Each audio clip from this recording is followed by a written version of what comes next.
नमस्ते प्रणाम भैया, हम गायक रामजी दीवाना।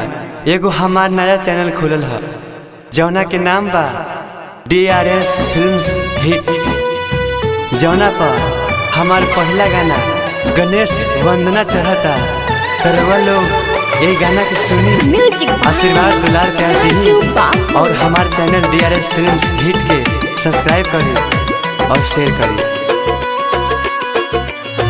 आंगन में आई के आसान लगाई गौरी के ललनवा हो।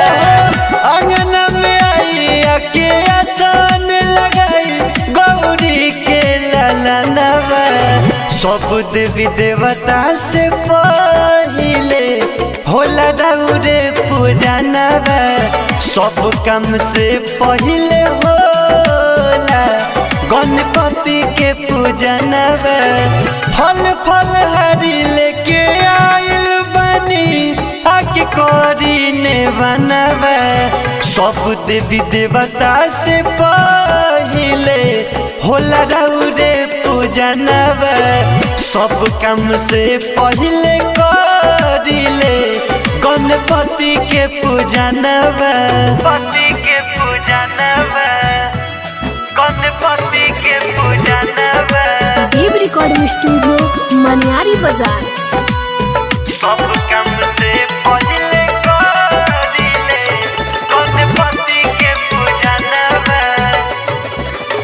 मुझ पर सवार होके दर्शन देखाई, हाथ जोड़ी कहतानी देरी ना लगाई।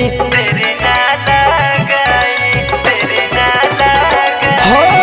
मुझ पर सवार होके दर्शन देखाई, हाथ जोड़ी कहतानी देरी ना लगाई। देरी ना लगाई आरती उतारो तनी बार के दिया राउर धके ध्यानवा। सब देवी देवता से पहिले होला राउरे पूजनवा। सब काम से पहिले होला गणपति के पूजनवा। गणपति के पूजनवा, राउरे पूजनवा। म्यूजिक बाय राजू बाबू।